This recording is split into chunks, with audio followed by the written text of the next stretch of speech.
महिला की ब्लैकमेलिंग और बेवफाई से परेशान एक सनकी पति ने अपनी पत्नी को गोलियों से भूनकर मौत के घाट उतार दिया। ये सनसनीखेज घटना विश्वविद्यालय थाना क्षेत्र में शुक्रवार शाम की है। अरविंद सिंह परिहार नाम का युवक अपनी पत्नी नंदिनी की बेवफाई और उसकी ब्लैकमेलिंग से परेशान था।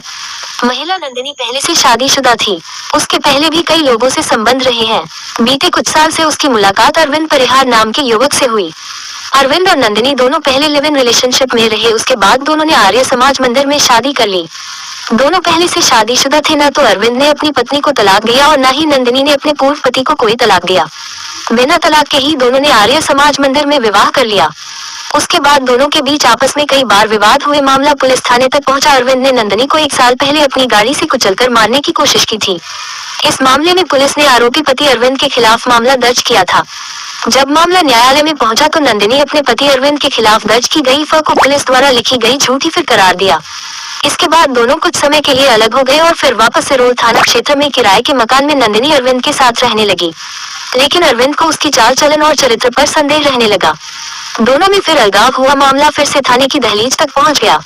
अभी हाल ही में नंदिनी ने पुलिस अधीक्षक कार्यालय में जनसुनवाई में पहुंचकर अपने इसी पति अरविंद परिहार के खिलाफ आरोप लगाया कि उसने अश्लील फोटो वीडियोग्राफी वायरल किए हैं और उसे अश्लील फोटो वीडियो भी भेजे।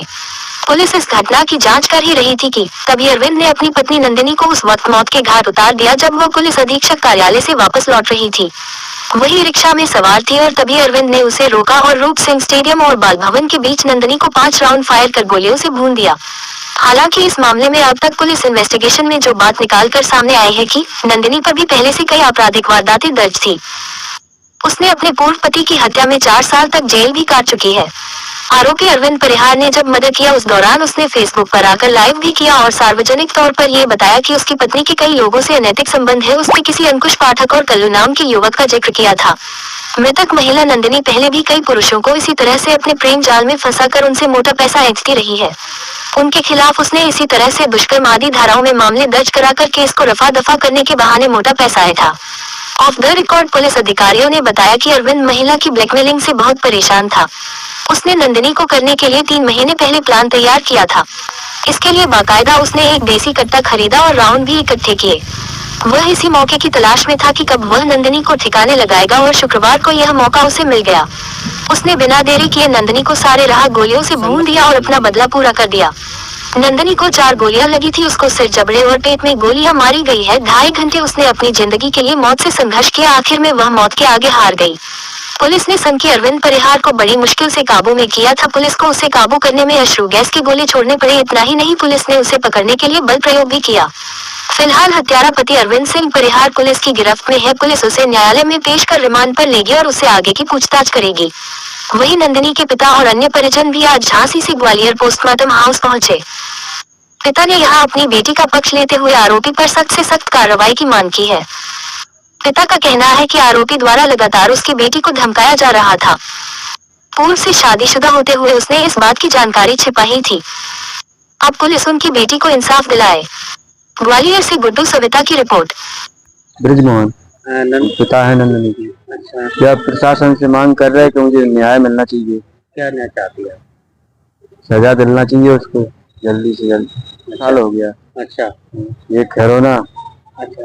किसके साथ? गोटीराम के साथ। अच्छा। जब उसने दूसरी शादी रचा ली तो फिर वो यहाँ आ गई ग्वालियर से। उसने शादी रचाई अरविंद के साथ। फिर क्या हुआ? फिर उनका झगड़ा हुआ आपस में। तो एक बार हम रिपोर्ट करने भी आए थे सिरौल थाने में। से हमने 12 बजे रात के निकाल दिया था तो उसने टक्कर घाल दी थी। 2 बार गाड़ी चढ़ाई थी नंदिनी के ऊपर। उसका छोटा बच्चा था, उसको बचाने में हम लग गए तो वो उसको बचाया। 2 बार गाड़ी चढ़ा दी। जब तक जब की रिपोर्ट है वही रंजिश चल रही है तो आज गोली मार दी कल। जो इंसाफ मिलना चाहिए।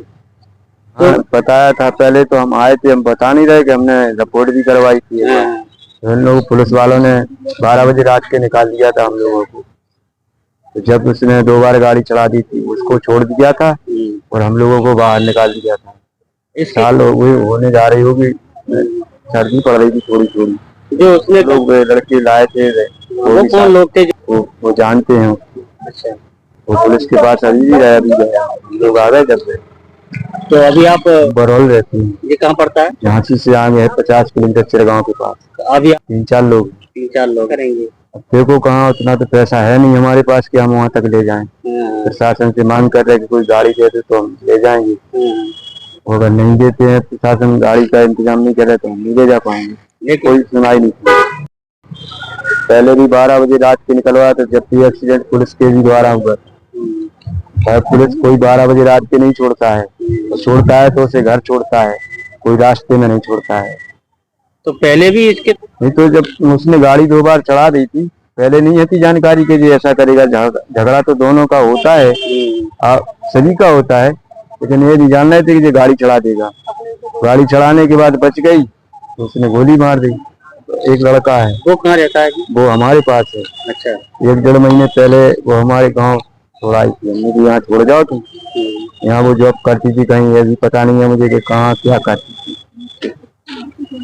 वो बच्चा तो हमारे पास। अब क्या चाहते हैं? इंसाफ चाहते हैं। उस बच्चे का क्या होगा, क्या ना कोई खिलाने पिलाने वाला हो। ये लड़का है, कोई नंबर नहीं है, उसने दूसरी शादी कर ली और पुलिस वाले प्रशासन कह रहा है कि वो मर गया है।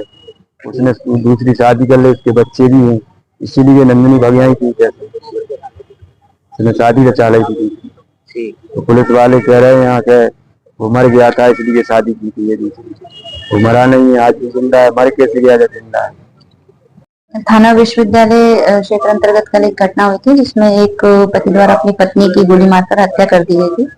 इस पूरे प्रकरण में एफआईआर दर्ज कर ली गई है और आरोपी को भी गिरफ्तार कर लिया गया है।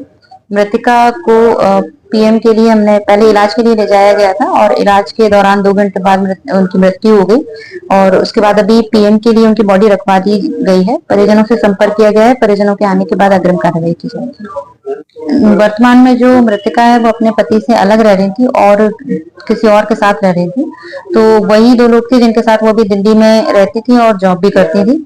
तो वो लोग दिल्ली से इनके साथ यहाँ ग्वालियर आए हुए थे और वो घटना के चक्षुदर्शी भी हैं और इस एफआईआर में फरियादी। उनके मायके पक्ष से हमने संपर्क किया है और मृतिका के पिताजी जो है वो पीएम हाउस पहुंचे हैं।